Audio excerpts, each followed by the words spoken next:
Hey, welcome back to another exciting discussion here on the Champions Path, a platform for all things simulation and training based for our champions in the military, law enforcement, and other critical first responder roles.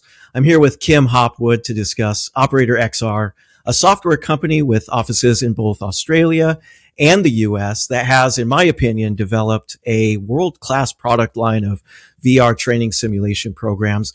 The OP1, a military standalone simulation, and OP1LE, which is a law enforcement system. There are features that we'll discuss today that really separates OperatorXR from the rest of the pack of solution providers in industry.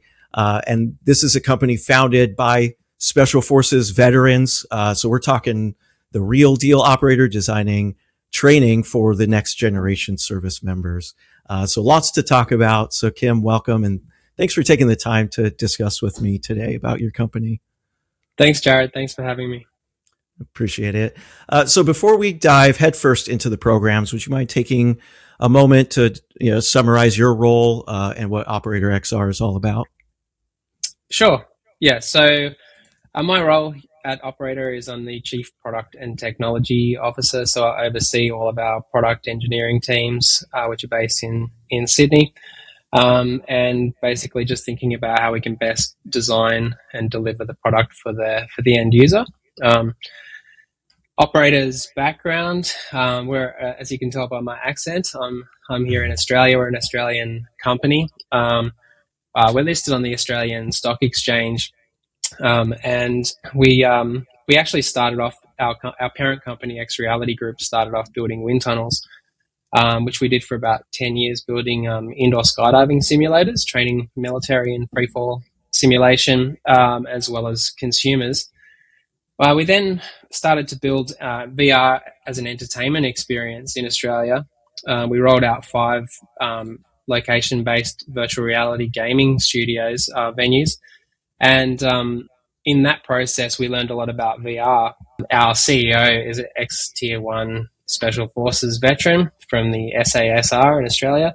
And when he was looking at VR in the gaming space, saw that there was an opportunity as a training application. So that's when we decided to launch OperatorXR. So to do that, we needed to get some capability. We didn't have any in-house engineering, so we acquired one of Australia's leading XR studios, Red Cartel, and that launched our engineering team. And from there, we basically just got hard into the product development of OperatorXR, launched the product in February 22, and then opened our doors into the US in October 2023. I believe that competition breeds success in our industry. And, with the market saturated with tech companies providing, virtual simulation solutions, I think we should just roll into the product features, capabilities, implementation, and, of course, ultimately the end user. So let's discuss OP1 for military units. Let's imagine ideal conditions of how a military unit would use this system. Can you walk us through what comes in a standard kit, and how is it being integrated within the training programs and mission planning? Mm-hmm. Sure. So I guess the vision here from our founder, coming out of an SF background, was that to give troops the ability to train anywhere. Whether you're on base and you've got some downtime, or you're deployed at a forward operating base or in a staging area, or wherever that case may be, there's always an opportunity to be improving yourself or doing some mission rehearsal. Portability was a really big factor. So we wanted to design something that was small and portable. So within the kit, you've got 4 headsets as a standard kit. And then the integration into your weapons was also really important. So we don't use simulated weapons for the military. We use operational weapons. We've got the ability to bring sim weapons if you like, but especially within the SF side or SWAT side, for an operator, it's really important to be on your own kit. People will run their own weapons configurations, trigger systems, etc. So you want that training to feel as natural as possible. So, So operators bring their own equipment. You've got 4 headsets which can scale out to 12 in a system, and a 4 headset system packs into a Pelican case, into a double rifle case, and weighs under 50 pounds. So it's Oh, wow. extremely portable. Yeah. One person can carry it around like a suitcase, basically. Um, so to do that on the tech side, we needed to keep it really simple. And so we don't have any external tracking sensors that you need to set up. Everything runs in the headset. There's no external computers. So you've got your VR headset. All of the compute is on the headset, and an instructor runs the scenarios on a tablet, on an Android tablet. So it's very simple, which is good because that reduces complexity and likelihood of things breaking. And we also wanted to make sure that the operators themselves can run these systems. We didn't want to have an IT department involved. In fact, you don't even need internet connection. It can run offline, so you can deploy the system anywhere. And we wanted to make sure that the technology doesn't get in the way of training. I think that's been a problem with VR, is it can be the technology and the setup can be a barrier for people to even want to use it. Yeah, I love the portability and ease of use, and the ability to use your own weapon systems. Are those attachments just smart bolt drop-in kits, and maybe a trigger drop-in as well? Yeah, exactly. It's just it's just a bolt. It's a pneumatic bolt drop-in kit. So, and then we build our own electronics that sit on the Picatinny that will then sort of track the weapon, detect the shot detection, etc.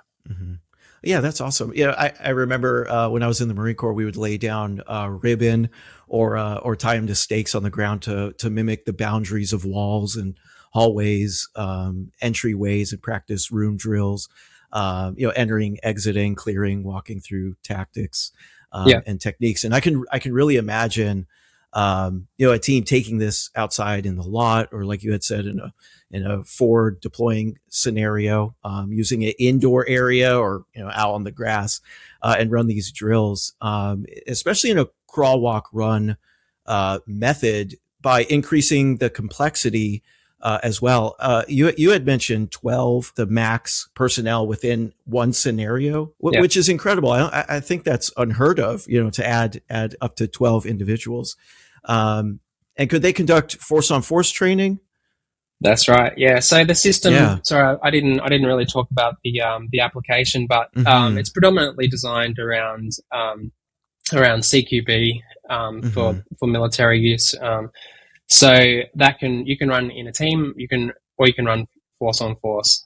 So we've got the ability to generate non-playable characters, which can be civilians, which could be hostages. You can role play hostages, but and then you can also run force on force. So you could run a team of 6 versus another team of 6. Yeah, that's awesome. Yeah, just as a testament to its versatility, increasing that complexity and really refined techniques through possibly running dry runs, after dry runs, and then embedding NPCs or Op4, conducting that force on force. Running the playbacks, and I do know there's an after action and a learning management system embedded as well.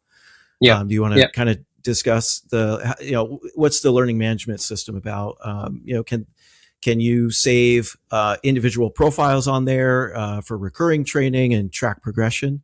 At the moment, on the military side, we've got a specifically ring-fenced to stay offline. On our law enforcement system, we've got a secure cloud environment where you can do exactly that, create profiles and sort of track users over time.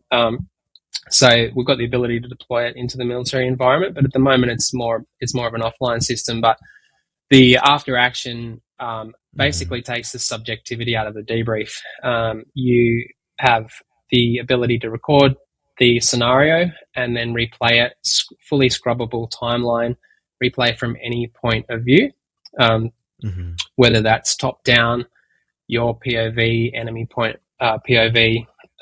You can analyze when events happened in the simulation, so when shots were fired, and so particularly in sort of CQB environments, it's very difficult to get a purely objective debrief of what happened. So it gives instructors and teams the ability to run through what they think happened and then objectively confirm that through either their point of view, top-down point of view, or an enemy point of view. And I posted a video recently on my top 3 key features of a quality training simulation system.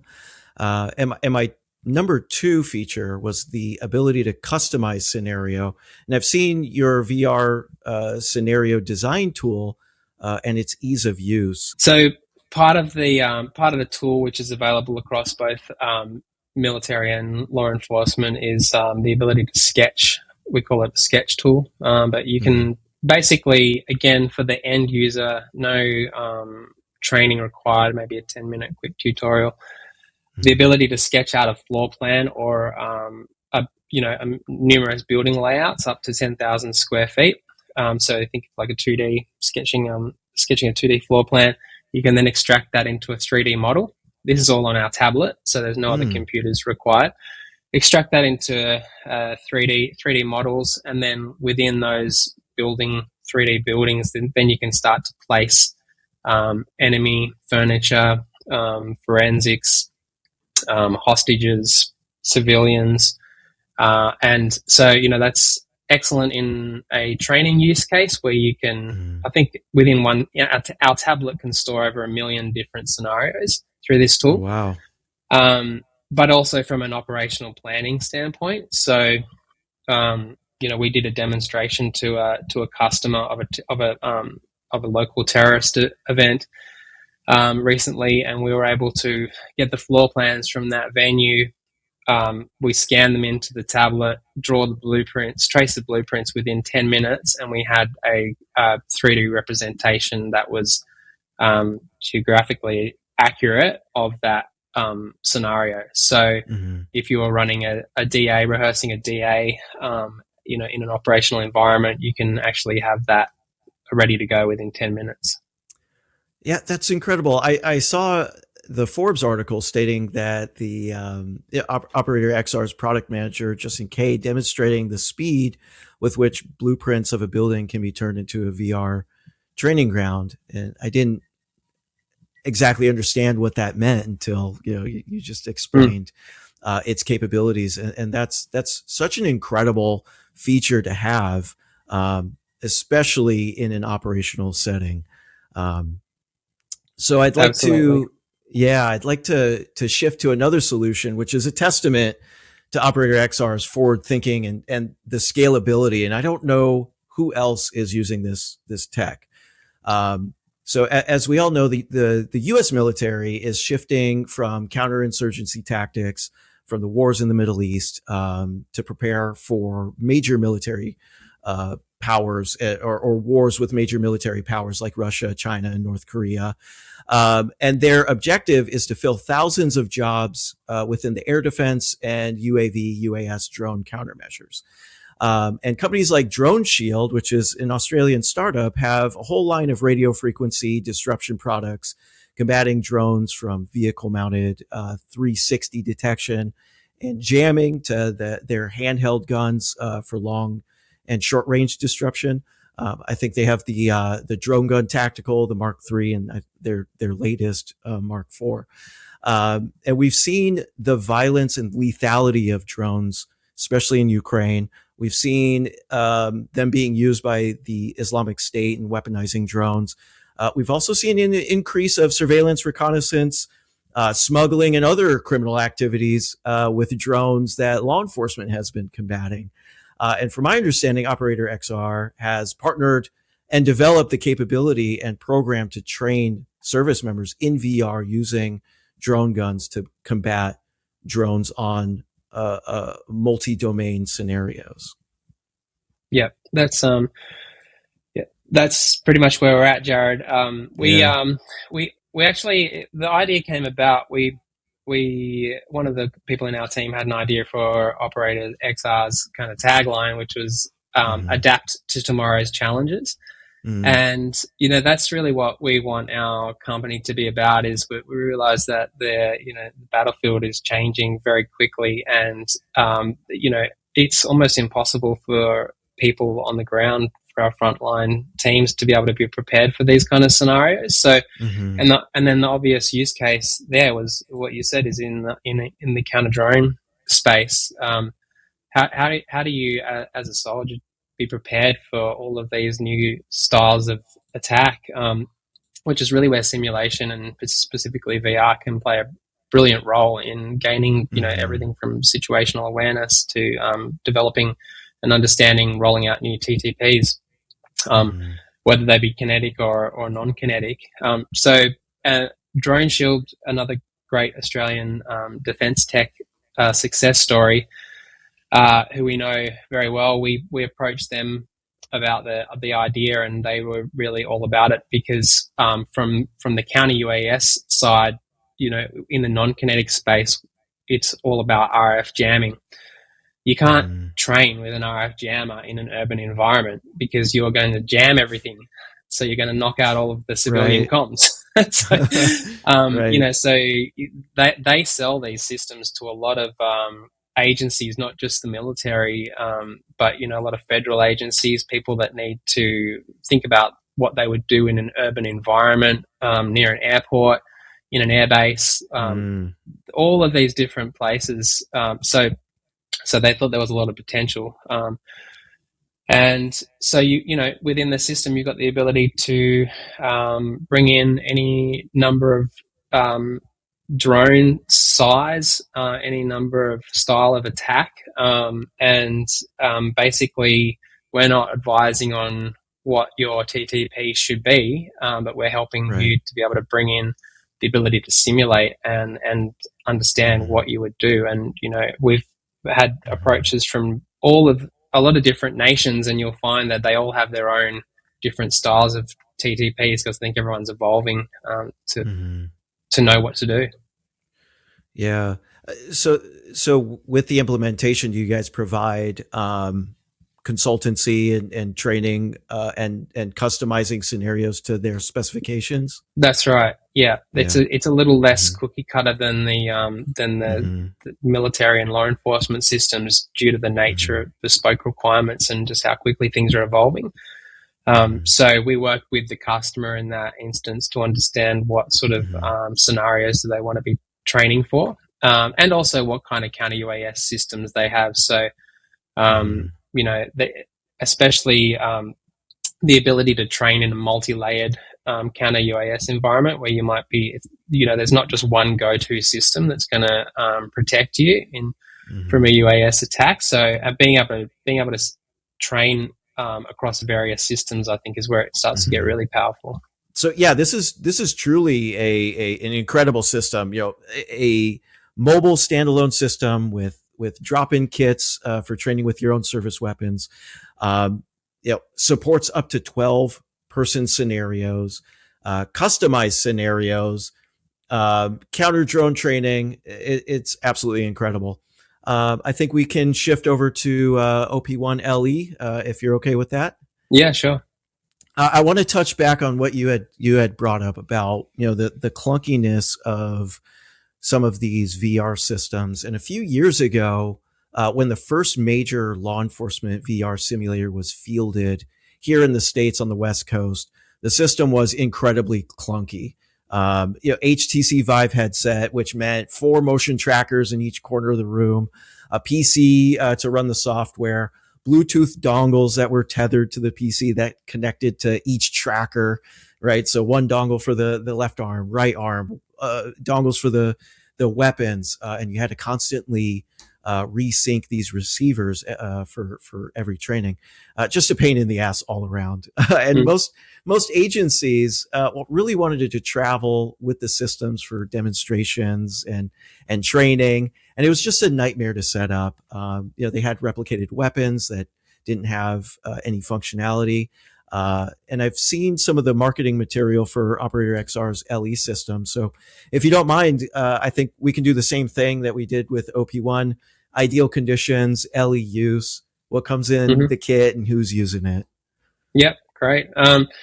Yeah, so again, we took the philosophy out of the military system, which is actually what we originally kind of designed, everything around, and then sort of just by chance, really, we had an opportunity to come up with the Western Australian Police Force, who were in market to buy a VR system to train the whole of their police force, which was 6,500 sworn officers. So it was it's a big police force. Mm-hmm. And that just sort of forced us to pivot a bit harder, a bit faster into the LE market, or not to pivot, but to build a product for the LE market. So similar product concept in that we wanted it to be portable. We wanted it to be easy to use, but rather than a 4-person kit, it's a 2-person kit. Rather than a drop-in system to your pistol, due to the nature of policing, we provide a standard format gas recoil sidearm, and then we provide our own in-house developed less lethal, so OC and a CEW. Again, all of these accessories or tools, they fit into the operational holsters, and they don't have any clunky stuff hanging off them. They don't have any external trackers. All of the technology we've built in-house, and it's fully integrated inside the weapon. So it allows the officers to train in their own kit again. The main focus and the difference in the LE system is that we're really focused on de-escalation. So around use of force, decision making, and de-escalation. So a lot more focus on how you're going to interact using verbal communications, using distances, and making sure that you're making the right force options choice, or ideally de-escalating the situation completely. Yeah, I'm a firm believer that if you want to become a better shooter, go to the range. If you want to become a better thinker, run through these scenarios. Because I was just gonna say a clear mind. Running through these scenarios, getting inoculated to stress, can really see options, and those options are what the officer can use to really de-escalate the scenario. I want to go into, we touched on this point prior to recording, so I want to do a discussion around the thought experiment of stress inoculation and the pain stimulus. And there's an interesting study on pain stimulus to elicit stress in virtual training. And I definitely believe that there needs to be further investigation. But Dr. Lisanne Kleigrew conducted a study on pain stimulus in virtual training with stress vest for police officers that was published January 2023. And long story short, the study consisted of observing the use of pain stimulus in 2 platforms. The first was projection-based system, and the second was VR systems to elicit a stress response. And their findings were that with pain stimulation, there was a significant increase to stress response of trainees using Virtua's V300 projection-based system. But the perceived stress in VR system remained the same with and without the pain stimulus. I wrote an article on stress inoculation with the use of neuromuscular shock to simulate injury, adding an enhanced physical element to stimulations training for strategic thinking. And with a system like AU Fire's injury simulation kit that immobilizes limbs, which adds an additional layer of stress, to which secondary training, such as the accurate shot placement, the single hand reloads, as well as tertiary training opportunities like medical self aid and applying a tourniquet. So there hasn't been any other literature that I'm aware of on stress inoculation for VR versus reality based training. However, I'm curious if there has been a discussion at HQ on integrating these elements to enhance, your system's capabilities. Yeah, it's a great question. Actually, I literally just read a paper by Alert on active shooter training, and they compared trialing VR-based active shooter drills versus reality-based drills, and found that there was a significant increase in stress measured through saliva glands. So for the VR training. Interesting. So yeah, it was. You could check that one out. But yeah, we've got the ability to integrate haptics. We've definitely we've talked to stress vests, and definitely think there's some brilliant use cases there to integrate the two technologies. It's also interesting to hear you talk about VR, that, you know, in that comparison with and without, like, and I think that talks to how immersive VR is. And, you know, when we've spoken about it internally, and, you know, I'm one of the tech guys. I'm not from a military background, but I'm surrounded by a lot of our staff are ex-tier 1 guys, or ex-SWAT or police officers. And I think the main use that we've thought about with when it comes to haptics is just another way to identify that you might have been hit in the simulation. But the actual stress markers themselves, I think where you would maybe see that is people might start to think twice about some of the more brazen tactics that they're going to use in the scenarios. But yes, so it's an area that we think there's definite potential, and I think the AU fire system in particular is awesome. You know, because that is actually going to change some of your physiological responses too, because, you know, you can't use your arms. So right. Before we conclude, is there anything else you'd like to bring up? No, I mean, I think it's just great to see that you're kind of doing this initiative to promote the space. I think while simulation's been around, you know, VR in terms of its penetration into the market still really at its early days. And you know, that's really what we're trying to do with this system, is to democratize it. We want to be able to bring this to more people, you know, within the law enforcement communities and the military communities. So we're looking forward to watching the company grow. Yeah, same. And I appreciate that. Kim, thank you so much for making time to speak with me. What's the best way to get a hold of you, if you know, or someone at OperatorXR, if there's interest in more information or for a demo? Yeah, for a demo, and we love getting in front of people. It's really the only way you can appreciate how good the system is to put a headset on. And so just jump onto our website. It's www.operatorxr.com, and you can fill out an inquiry form there. All right, brother. I appreciate it. Thanks, Jared.